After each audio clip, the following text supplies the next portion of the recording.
can I also ask you about Nicola Bulley? 12 days on, the search for her missing mother of two, walking her dog in Lancashire next to River Wire. An absolute mystery where she has gone. We're going to be talking in the next hour or so to Peter Faulding. He's the man who's been leading the family's privately hired search and rescue team. He is saying he thinks foul play has happened. He thinks these missing 10 minutes that cannot be accounted for, that her mobile phone may have been left as a decoy on the bench. No evidence she's fallen into the water. Their sonar equipment, they cannot find her body. Police are searching now all the way down to the sea, quite some miles away. Is there a possibility that the police have sort of closed their minds too early to other options that could have happened rather than Nicola Bulley falling into the sea? Well, I commend Mr. Faulding for providing his very specialist equipment at no cost, but he's not a detective. He doesn't know everything that the police know, and nor do we. Now, yesterday at the press conference, Superintendent Riley was very firm, maintaining the line that their working hypothesis, their theory, is that Nicola went into the water.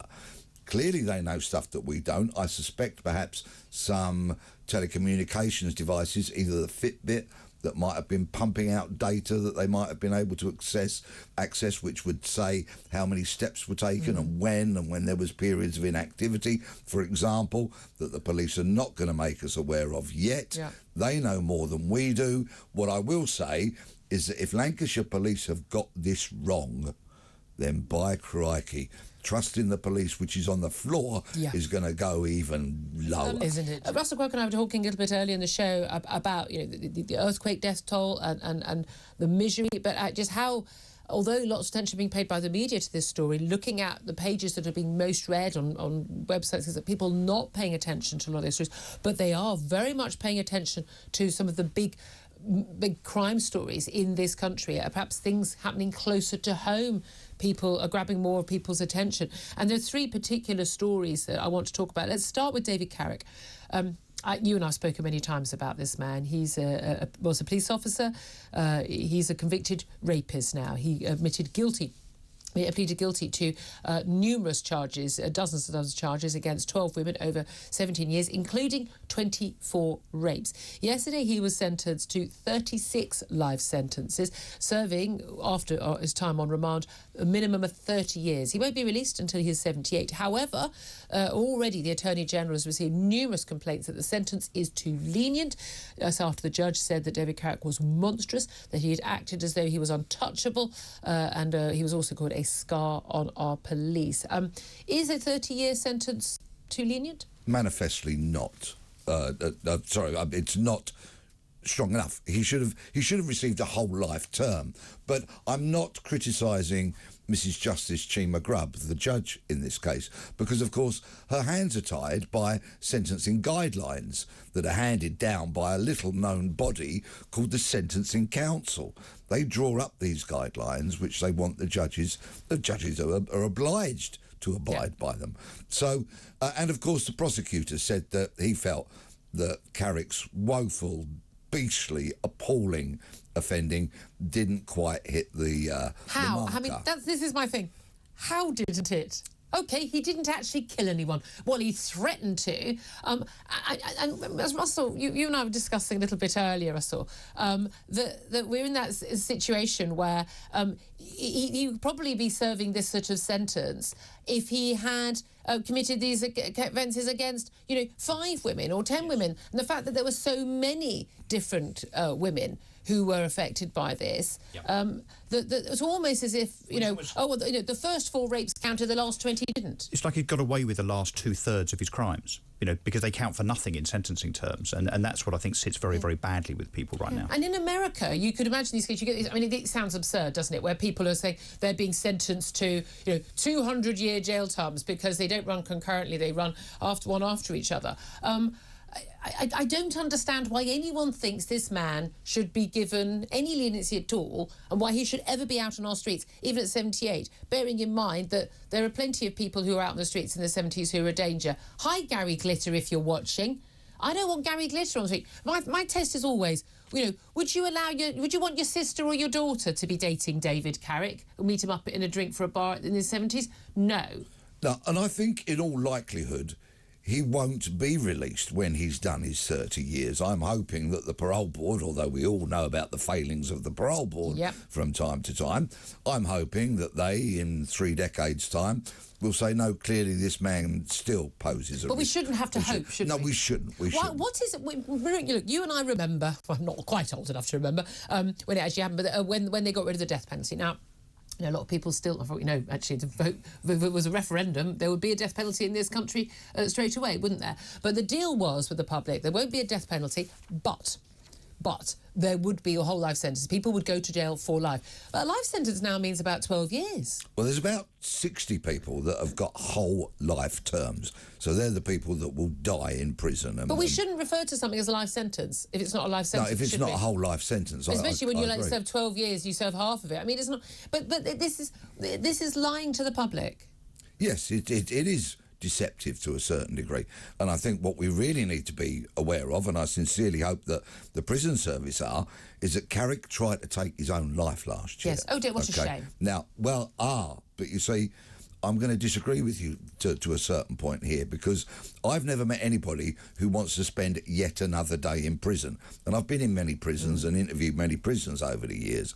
They all want to be out.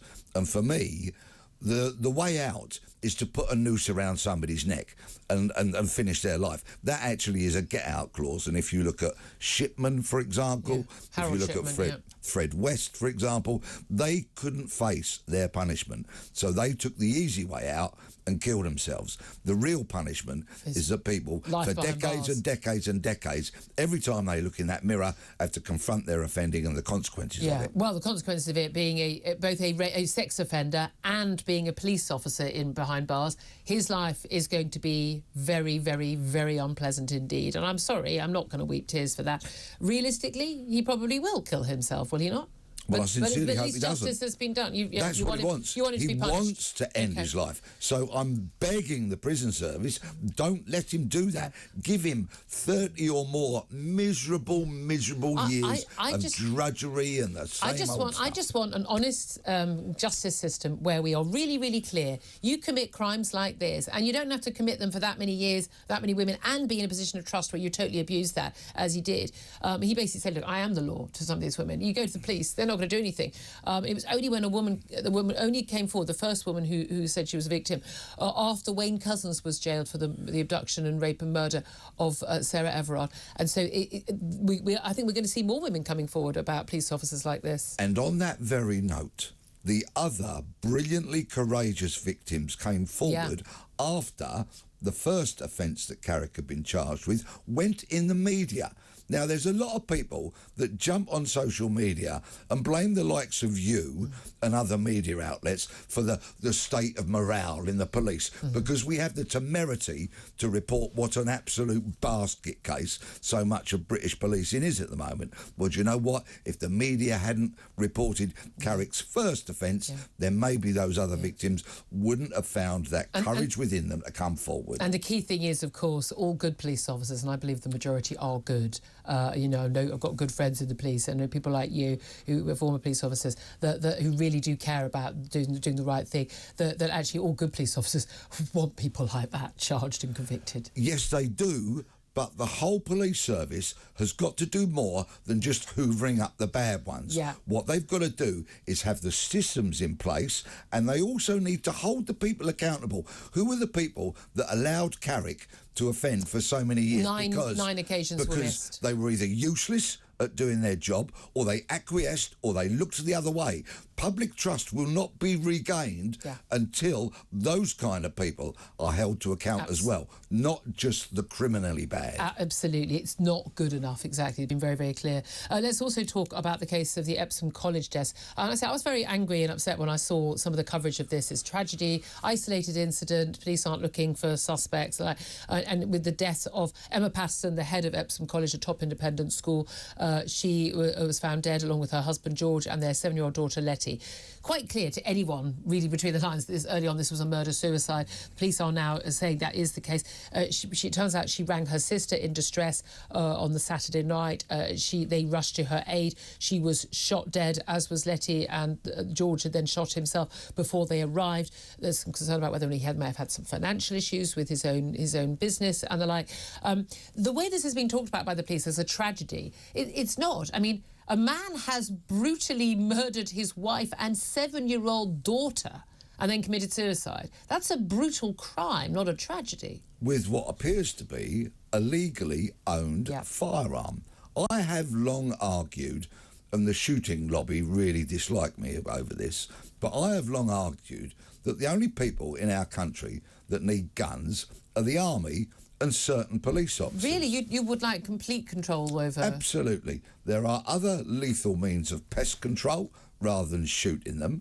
And quite frankly, if you want to have... If you want to shoot as a sport, then you go to a centrally secure location only there, and that is where a firearm can be accessed. No firearms at home. People don't need guns at home. I mean, I'm not a fan. I wouldn't have one in the house. I know you're more likely to either people use it on themselves or have an accident than you are ever to use it against a burglar.